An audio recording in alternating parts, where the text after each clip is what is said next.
Kita lanjutkan pembahasan hadis kita ya. Berikutnya ya. Hadis berikutnya Ustaz bacakan.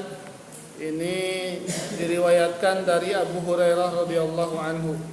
Wa an Abi Hurairah radhiyallahu anhu qala qabbala an-nabiy sallallahu alaihi wasallam Al-Hasan bin Ali radhiyallahu anhuma wa indahul Aqra bin Habis faqala al-Aqra inna li asyratan minal walad ma qabbaltu minhum ahadan fanadhara ilaihi Rasul sallallahu alaihi wasallam faqala man la yarham la yurham muttafaqun alaihi. Hadis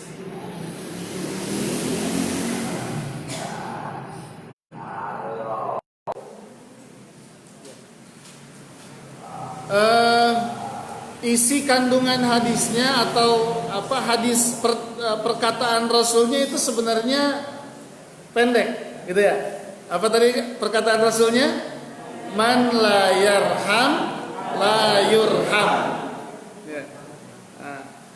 Nah, tapi kemudian ini ada ceritanya. Kenapa Rasul SAW menyampaikan ungkapan tersebut, menyampaikan hadis tersebut? Jadi diceritakan dari Abu Hurairah radhiyallahu anhu bahwasannya Rasul SAW mencium Hasan bin Ali radhiyallahu anhuma. Ya. Qabbalan Nabi sallallahu alaihi wasallam Al-Hasan bin Ali radhiyallahu anhuma. Ya. Nah, suatu waktu Rasul sallallahu alaihi wasallam mencium Hasan bin Ali. Siapa Hasan bin Ali itu? Cucunya. Ya, cucunya Rasul sallallahu alaihi wasallam. Nah, ketika Rasul mencium Hasan bin Ali ini dilihat oleh salah seorang sahabat, yaitu Al-Aqra bin Habis. Ya. Al-Aqra bin Habis, ya, adalah salah seorang sahabat ya dari Bani Tamim. Ya. Nah, kemudian Aqra bin Habis ini ketika melihat Rasul sallallahu alaihi wasallam mencium cucunya Hasan bin Ali, ya, beliau mengatakan innali asyratan minal walad. Sesungguhnya aku memiliki 10 anak. Aqra bin Haris tadi memiliki 10 anak. Ma qabbaltu minhum ahadan, dan saya tidak seorang pun yang pernah saya cium di antara mereka. Wah, anaknya sendiri nggak pernah dicium. Ya mungkin dulu ini adatnya demikian, katanya. Atau kebiasaan sebagian orang demikian, katanya. Tidak pernah mencium anaknya. Ya mungkin ibunya aja yang menciumnya, katanya.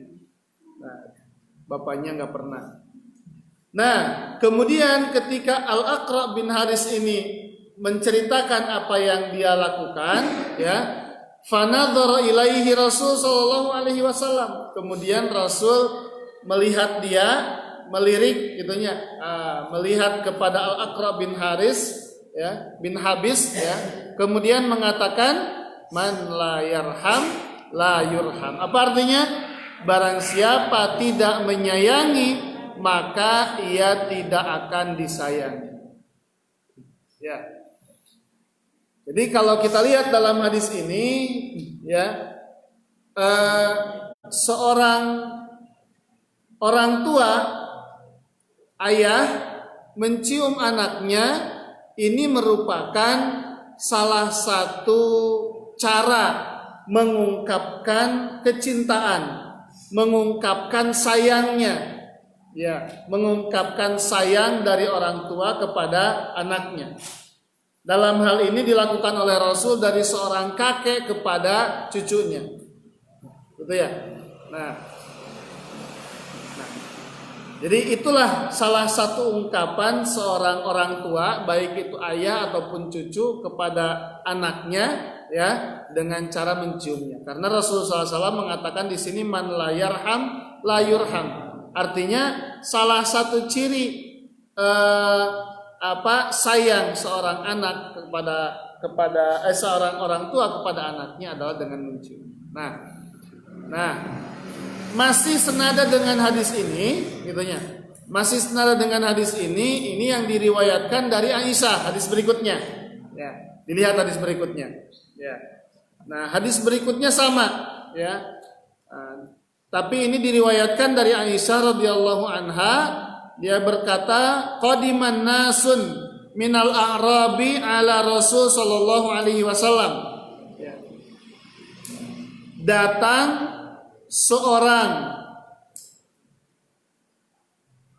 Datang beberapa orang, ya, minal a'rab, ini dari Baduy, dari al-a'rab. Al-a'rab itu dari bahasa kitanya dari pedalaman, gitu ya. Datang beberapa orang dari pedalaman kepada Rasul sallallahu alaihi wasallam, ya. Faqalu, kemudian mereka berkata kepada Rasul, atuqabbiluna sibyanakum? Dia bertanya, apakah engkau wahai Rasul mencium anak-anakmu? Faqala, maka Rasul sallallahu alaihi wasallam menjawab, "Na'am." Ya, iya. Ya.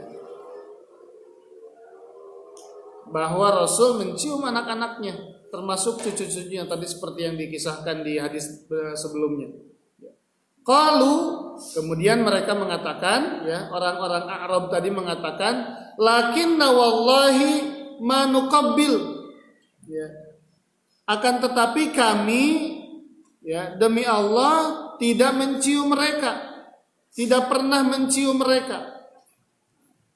Jadi dari dua hadis ini kita bisa mengambil salah satu kesimpulan bahwa dulu mungkin gitu ya, ini belum terbiasa atau adatnya memang mungkin seperti itu.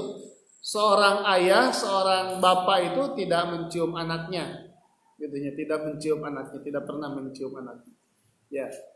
Kemudian, ya, Rasul SAW ketika mendengar ketika mendengar ungkapan dari seorang Arab tadi, ya, Rasul mengatakan, awa amliku in kanallahu naza'a min qulubikumur rahmah.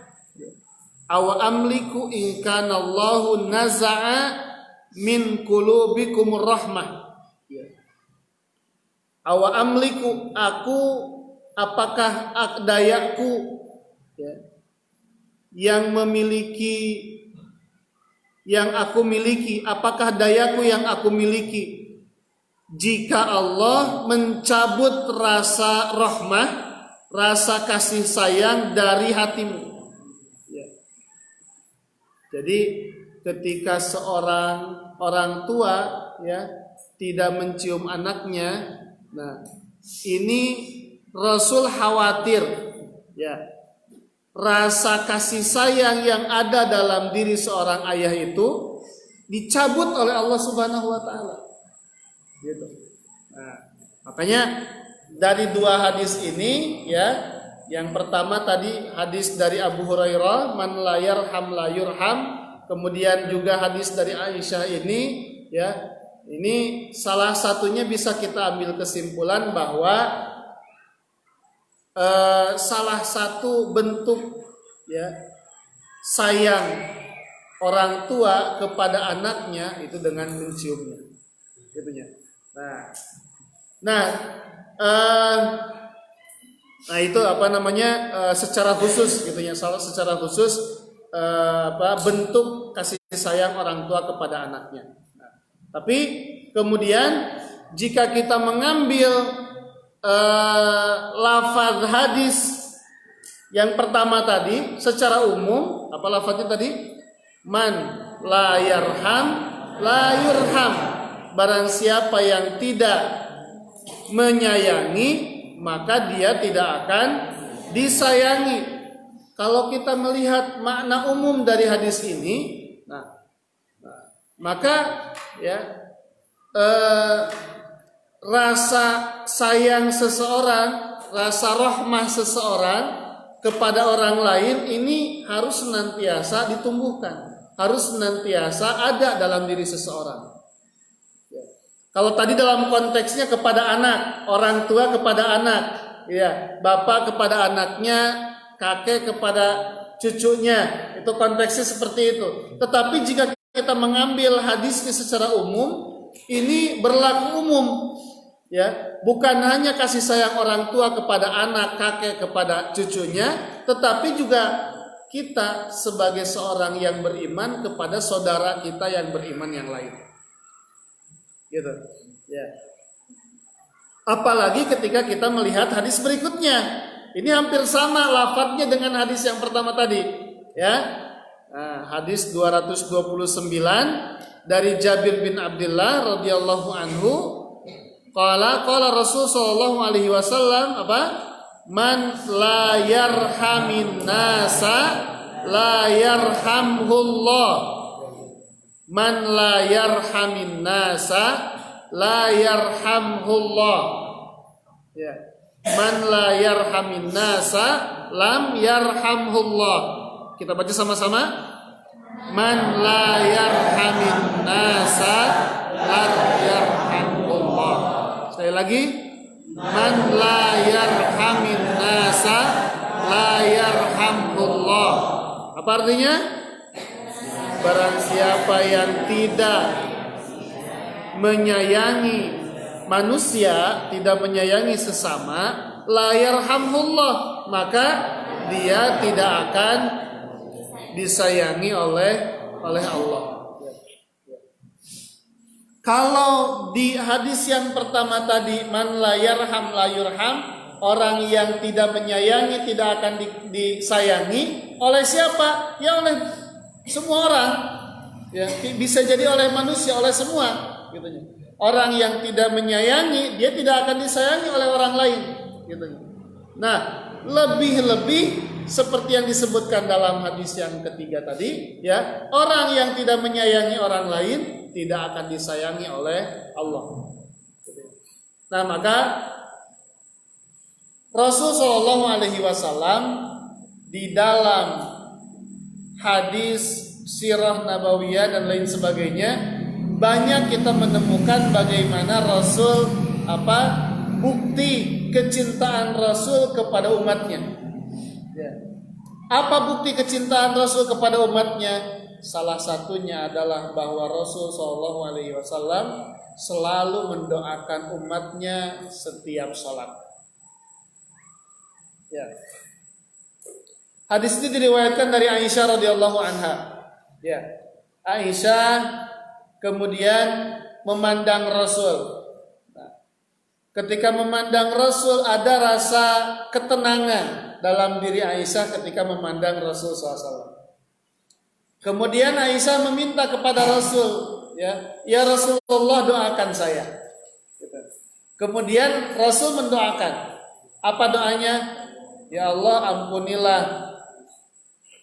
Apa doanya? Ampunilah dosanya yang lalu dan yang akan datang. Begitu ya? Ampunilah dosanya yang lalu dan yang akan datang. Kemudian Aisyah ketika mendengar doa Rasulullah SAW itu, kemudian dia tersenyum. Gitunya. Ditanya oleh Rasul lagi, apakah kamu senang ya dengan doaku tadi? Kemudian Aisyah mengatakan, ya tentu saja, tentu saja saya senang gitu kan dengan doa yang disampaikan, yang dibacakan oleh Rasul tadi. Kemudian Rasul mengatakan, doa itulah yang senantiasa dibaca untuk umatku setiap sholat. Jadi Rasulullah SAW dalam hadis itu mengatakan bahwa beliau senantiasa mendoakan umatnya setiap selesai sholat. Ya, dengan doa tadi, ya Allah ampunilah dosa umatku ya, yang lalu dan yang akan datang. Nah ini salah satu bentuk bentuk kecintaan Rasul kepada umatnya, bentuk sayang Rasul kepada umatnya. Contoh yang lain kecintaan Rasul kepada umatnya adalah ketika Rasul Shallallahu Alaihi Wasallam tetap mendoakan umatnya, ya, kalaupun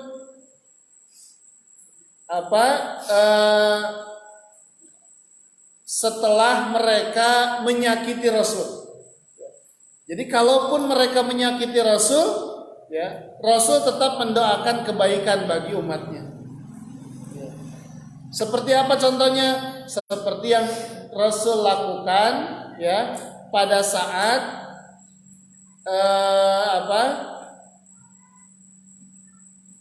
pada saat pulang dari Taif, ya. Ketika dakwah ke Taif, kan kita ketahui semua bahwa ketika dakwah Rasul ke Taif itu tidak diterima oleh orang-orang Taif, bahkan dilempari sampai diceritakan darah Rasul itu mengucur dari atas kepalanya sampai ujung kakinya. Ya, dilempari dengan batu oleh semua orang yang ada di Taif. Ya. Kemudian singkat cerita, Rasul ditawari oleh malaikat penjaga gunung untuk menghancurkan kaum tersebut dengan ditimpakan gunung di atasnya. Tapi Rasulullah SAW menolaknya. Bahkan apa? Mendoakan mereka. Ya, bahkan Rasul mendoakan mereka. Mendoakan mereka kalaupun setelah mereka menyakiti Rasul. Ya, dengan doanya apa?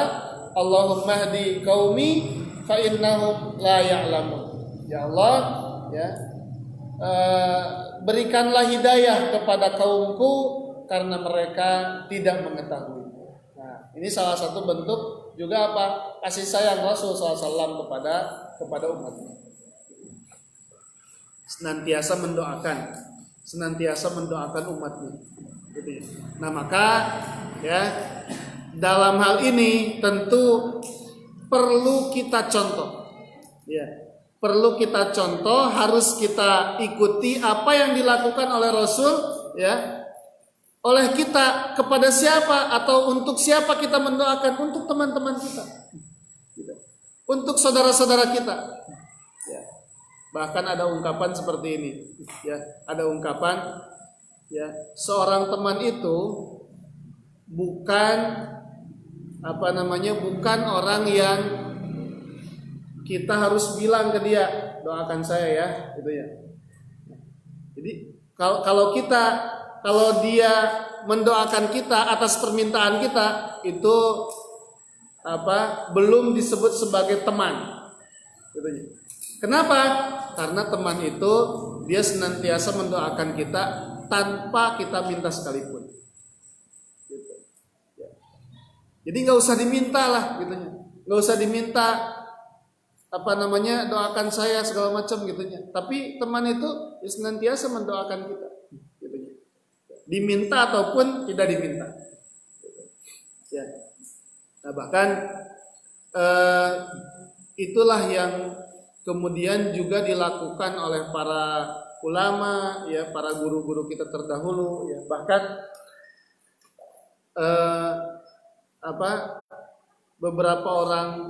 beberapa pengalaman guru itu senantiasa dia mendoakan itu secara khusus.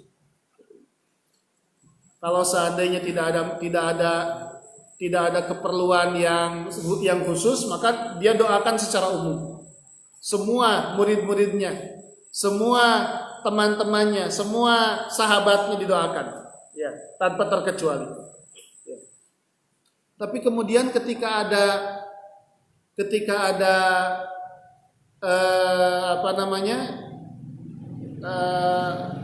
perkara yang khusus gitu. Contohnya kalau Ustaz dapat laporan ini murabi Ustaz katanya kabur nih gitu. Siapa si fulan gitu. Nah, Ustaz sering menyampaikan, ya, ke bagian kedisiplinan, ke Dewan Hizbah itu, kalau ada santri yang melanggar itu, ini harus disampaikan kepada murabinya. Untuk apa? Salah satunya adalah untuk diperbaiki tentu, ya, dan yang lebih penting dari itu untuk didoakan secara khusus. Itu, untuk didoakan secara khusus. Maka kita itu apa namanya ya gitu. Kalau ada laporan ya, Ustaz secara khusus gitu. Kalau ada laporan si fulan ini apa namanya sedang dalam masalah melanggar dan lain sebagainya gitu.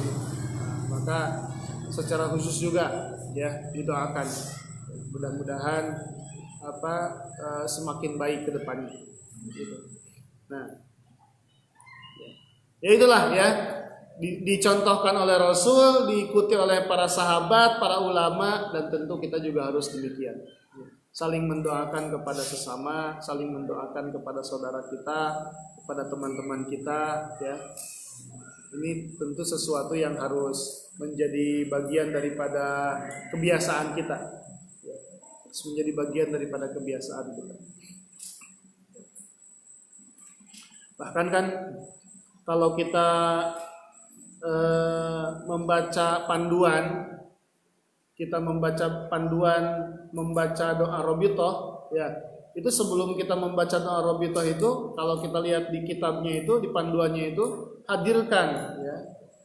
Setelah membaca Qulillahumma malikal mulki tu'til mulka sampai akhir, sebelum kepada doa Robitoh, nah itu kemudian ada ungkapan hadirkan ya wajah-wajah saudara-saudara kita, wajah-wajah teman-teman kita ya, wajah-wajah tentu guru kita gitu. Nah, sehingga apa?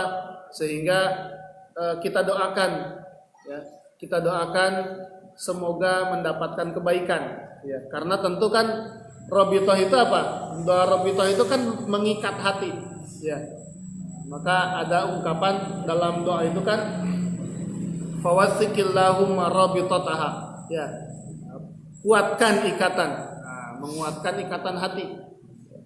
Untuk menguatkan ikatan hati ini ya tidak bisa hanya dengan upaya kita secara langsung, tetapi ya harus ada tentu permintaan kita kepada Allah untuk menguatkan ya, atau mengikatkan hati-hati kita ini supaya bersatu.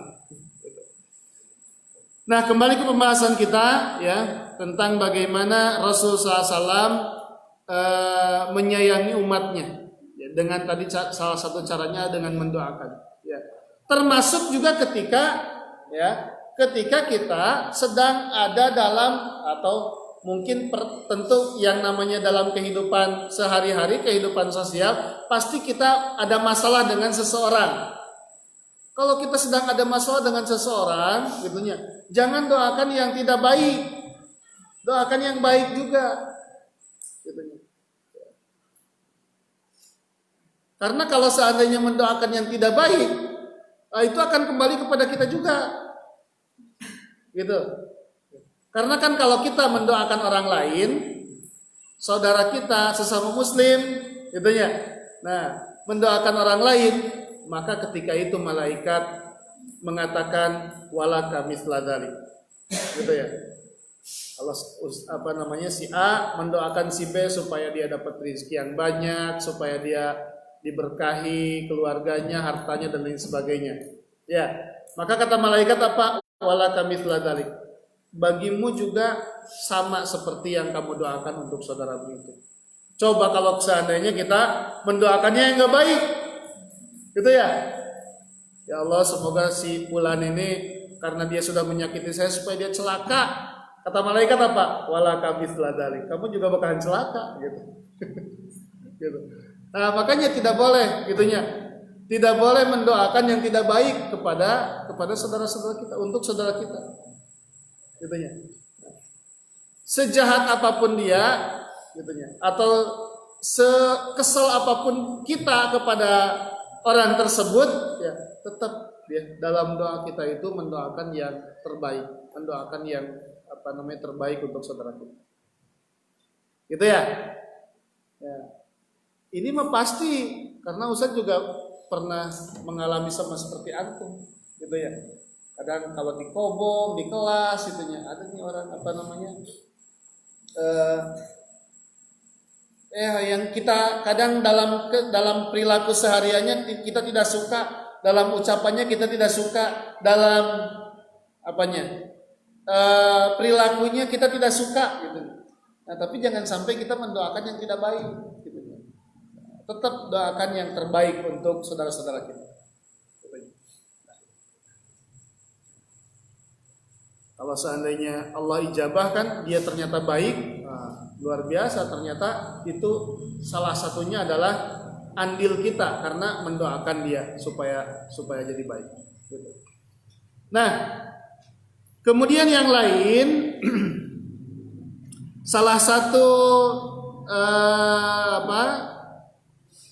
rasa sayang Rasul Shallallahu Alaihi Wasallam kepada umatnya adalah senantiasa dimudahkan dalam segala urusan, termasuk dalam urusan ibadah sekalipun. Ya, termasuk dalam urusan ibadah sekalipun. Nah, kita coba lihat masuk ke hadis berikutnya, ya, ke hadis berikutnya. Wa an Abi Hurairah radhiyallahu anhu anna Rasulullah sallallahu alaihi wasallam qala idza shalla ahadukum bin nasi falyukhaffif fa inna minhum ad-dha'if was-saqim wal kabir wa idza shalla ahadukum li nafsihi falyutawwil ma syaa muttafaqun alaih. Ya. Dari Abu Hurairah sesungguhnya Rasulullah SAW bersabda, "Idza shalla ahadukum linnasi falyukhaffif." Jika kamu, ya,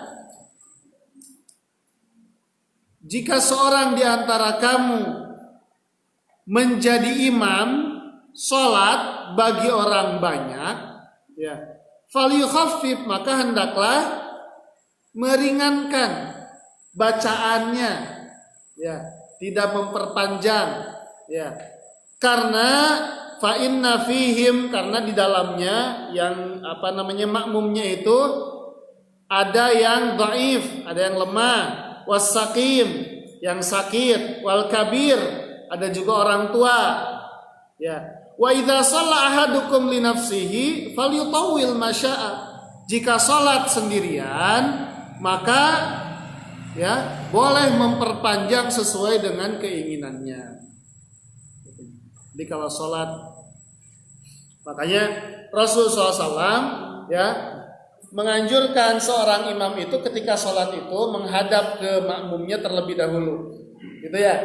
Nah, menghadap ke makmumnya terlebih dahulu, merapihkan barisannya, sawu sufufakum fa inna taswiyatas sufuf min tamamis shalah. Luruskan barisan, ya, rapatkan, karena sesungguhnya lurus dan rapatnya barisan itu adalah bagian dari kesempurnaan sholat.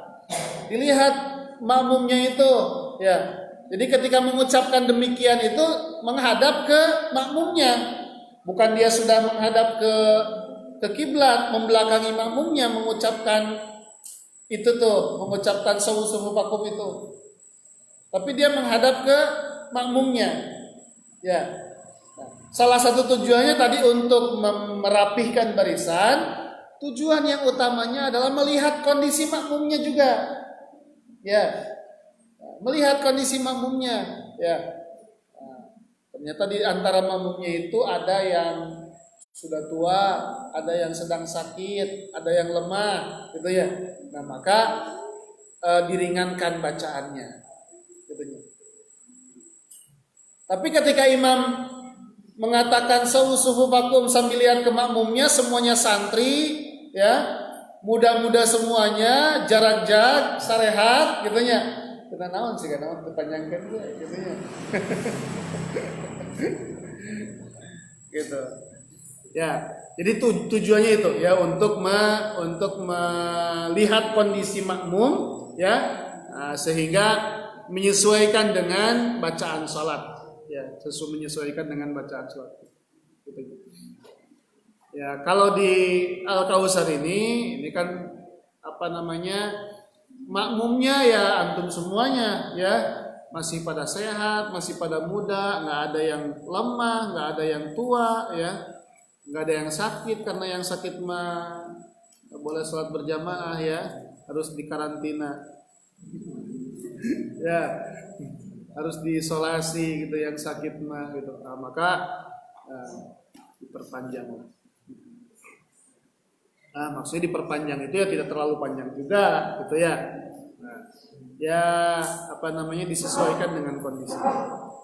Kalau seandainya apa namanya kondisi seperti antum ya minimal atau maksimal ya.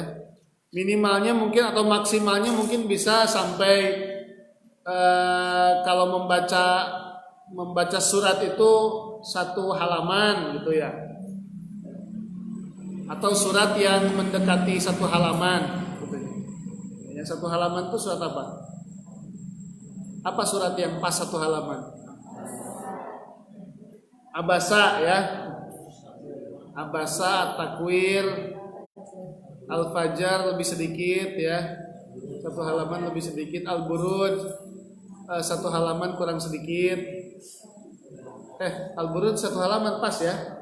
Al-Buruj 1 halaman pas. Nah, surat-surat itulah gitu kan yang siga nama bahasa Sundana mana mejehna gitu. Jadi apa sih? Yang pas lah untuk kondisi antum. Tentu dengan bacaan yang tartil, dengan bacaan yang tidak terburu-buru juga gitu kan dan sebagainya.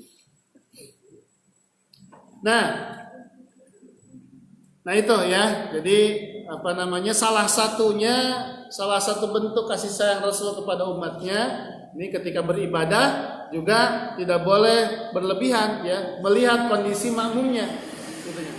Nah, sempat Rasulullah SAW kemudian ketika i'tikaf beliau mengontrol ya, karena ketika itu juga masih diperbolehkan perempuan ya untuk i'tikaf tetapi di tempat yang terpisah gitu ya. Kemudian ketika dikontrol ke tempat sholat perempuan ya, di situ ada apa? Ada tali tambang. Ya, ada tambang diikat dari ujung sampai ke ujung. Gitu ya. Kalau kita mau usulkan apa yang seperti itu biasanya nama yang pepoean gitu ya. Yang menjemur gitu ya. Menjemur baju gitu. Tapi ketika ditanya Rasul kepada sahabiah yang lain, ini apa ini? Kata Rasul, para sahabiah itu mengatakan ini adalah tambang milik siapa namanya? Hafsah kalau nggak salah atau siapa ya? Salah seorang sahabiah. Nah, untuk apa? Nah, itu diceritakan bahwa beliau ini ketika sholat ya, ketika lelah sholat kemudian berpegangan ke tali tersebut. Ketika sedang sholat ya, karena panjang bacaannya, karena lama berdirinya, ketika lelah capek kemudian berpegangan kepada tali tersebut. Gitu. Nah, maka Rasulullah SAW melarang hal yang demikian. Nah, tidak boleh demikian. Kalau seandainya seorang sudah capek, lelah, sholat, maka beristirahatlah. Gitu. Nah itu, ya. Begitu pula Rasulullah SAW. Ya. Rasul kadang ada satu amalan yang sangat disukai oleh Rasul. Ya. Tapi ya karena khawatir ya kalau terus dilakukan nanti dianggapnya wajib oleh sahabatnya gitu ya, maka Rasul tidak melakukannya terus-menerus. Nah, seperti ungkapan Aisyah radhiyallahu anha, beliau mengatakan in kana Rasul sallallahu alaihi wasallam la yada'ul amal wa huwa yuhibbu ay ya'mala bihi. Itu hadis yang berikutnya ada ya, hadis ke-231 ya. In kana Rasulullah sallallahu alaihi wasallam la yada'ul amal wa huwa yuhibbu ay ya'mala bihi khasyata ay ya'mala bihi nasu fayufradu alaihim. Ada kalanya Rasulullah SAW meninggalkan suatu amal ya, Jadi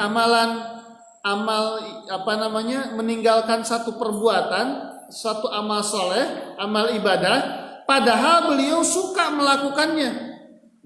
Padahal ini amalan ini adalah sesuatu yang disukai oleh Rasul, tapi ditinggalkan, kadang ditinggalkan. Kenapa demikian?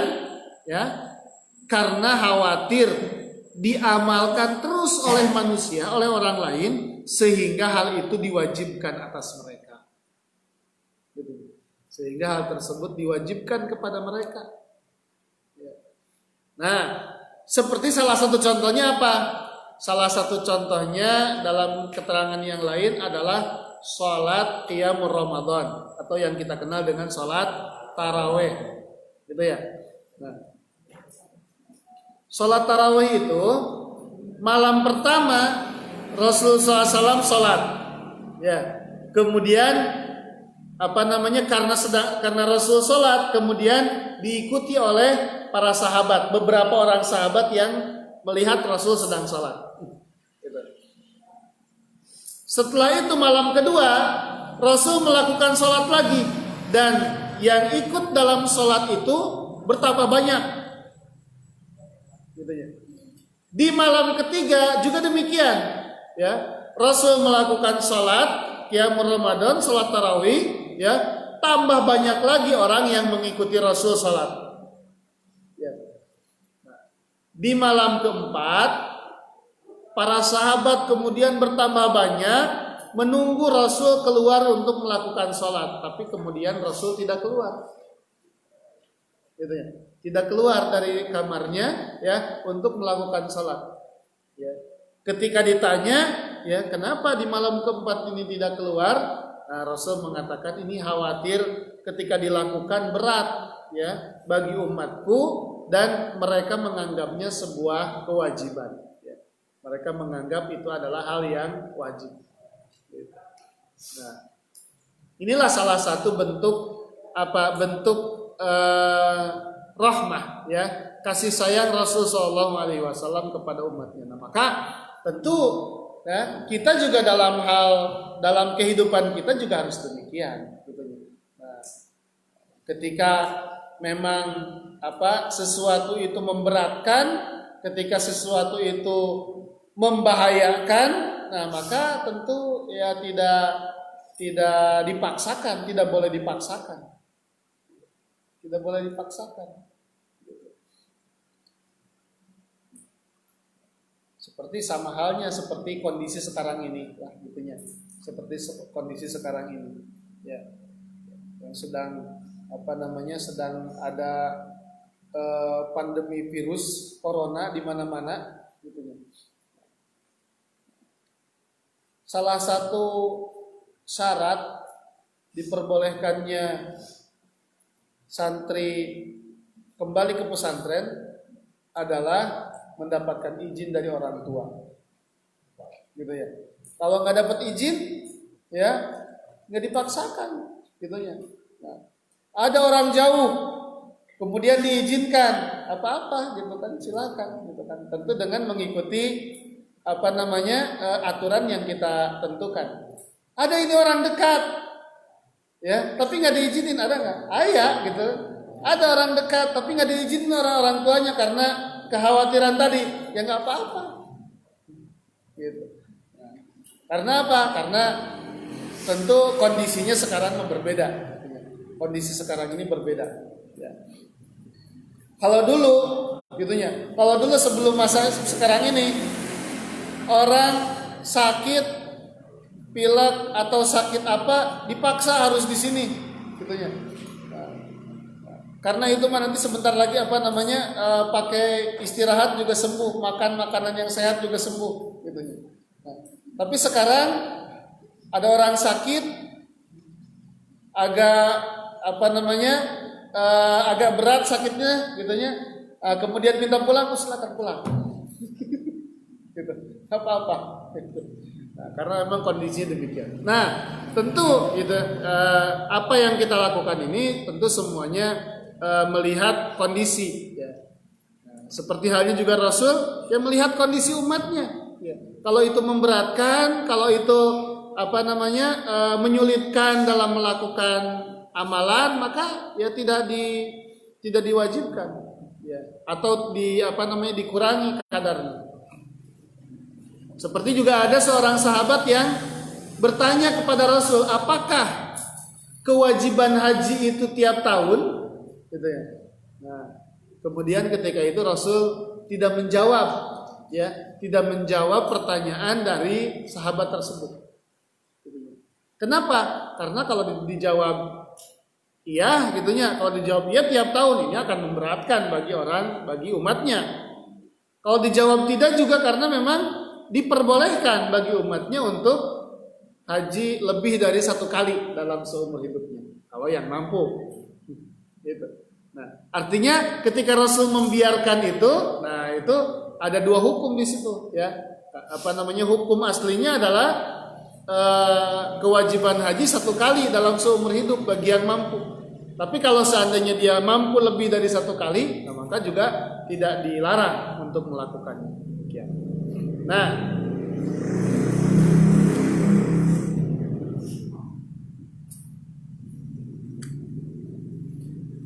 Nah, ini hampir sama juga. Ini bagian terakhir lah, hadis terakhir yang kita bahas nih, hadis yang berikutnya. Ini contoh-contoh rahmat kasih sayang Rasul kepada umatnya, ya. Hadis 232 dari wa anha radhiyallahu anha, dari Aisyah berarti ya, radhiyallahu anha qalat nahahumun nabi sallallahu alaihi wasallam anil wisal, ya.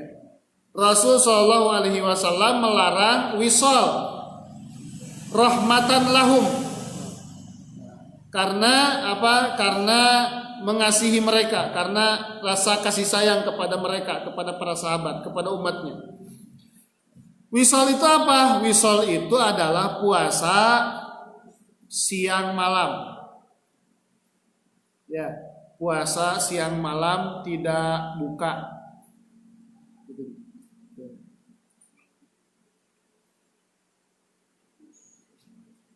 Jadi menyambungkan antara 2 hari puasa. Sekarang ini hari Senin, sekarang hari Rabu, ya, Kamis. Nah, kemudian disambungkan gitu kan. Hari Rabu puasa, kemudian malamnya tidak makan, masih puasa, kemudian Kamis juga dilanjutkan puasa, nah, sampai besok maghrib baru buka. Gitu ya. Nah, itu istilahnya namanya apa? Wisal. Ya, tidak berbuka antara 2 puasa, menyambungkan 2 puasa atau beberapa hari puasa tanpa berbuka atau sahur. Jadi menyambungkan 2 atau 3 hari atau beberapa hari puasa, ya, tidak buka tidak sahur, hanya sahur di awal dengan buka nanti di hari berikutnya. Nah, itu dilarang, ya. Faqalu, kemudian para sahabat bertanya, innaka tuwasilu, ya. Para sahabat bertanya, ya, sesungguhnya engkau Nabi SAW sendiri berpuasa wisal, ya. Qala inni lastu kahayatikum, ya. Sesungguhnya keadaanku lain dengan keadaanmu. Inni abitu yut'imuni rabbi wa yasqini. Karena ketika aku tidur, ya, aku diberi makan dan minum oleh Tuhanku. Yut'imuni rabbi wa yasqini, ya. Saya diberi minum dan makan oleh Rabbi, oleh Tuhanku ketika tidur. Gitu. Jadi ini salah satu keistimewaan Rasul sallallahu alaihi wasallam. Kalaupun secara zahirnya Rasul melakukan wisal, gitu, terus ya beliau puasa beberapa hari, ya, tanpa tanpa berbuka, tapi kata Rasul, ya, yut'imuni rabbi wa yasqini, ya, ketika tidur Rasul diberikan makan, diberikan minum oleh Allah Subhanahu wa taala. Ya. Nah, itu, ya. Jadi dalam hal ini, ya, tentu hadis utamanya tadi yang apa namanya, dua hadis yang pertama di depan, apa, man la yarham la yurham, dengan hadis man la yarhamin nas la yarhamullah. Nah itu hadis, apa namanya, inti hadisnya. Hadis juga yang harus antum hafal gitu kan. Yang lainnya itu adalah penjelasan dari hadis tadi. Contoh-contoh bagaimana Rasul Shallallahu Alaihi Wasallam memiliki rasa kasih sayang kepada umatnya, bahkan dalam hal ibadah sekalipun, dan juga hal-hal yang lain. Nah, cukup sekian untuk pertemuan hari ini, ya. Jadi dari beberapa bab yang akan kita bahas ini, nanti ada beberapa hadis memang yang harus difahami, dihafalkan oleh antum. Ya. Ada hadis-hadis yang lain yang kita bahas, tetapi itu hanya menjadi penjelasan saja bagi hadis yang sebelumnya, seperti tadi yang dibahas.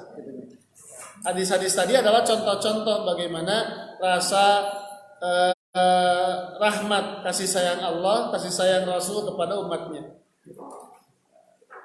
Dan inti hadisnya tadi seperti yang dibacakan di awal, dua hadis yang pertama.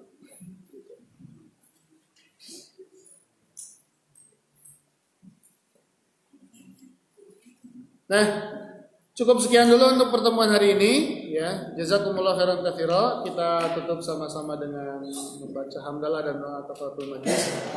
Alhamdulillahirabbil alamin. Subhanakallahumma wa bihamdika asyhadu an la ilaha illa anta astaghfiruka wa atubu ilaik. Jazakumullah khairan katsira. Wassalamualaikum warahmatullahi wabarakatuh.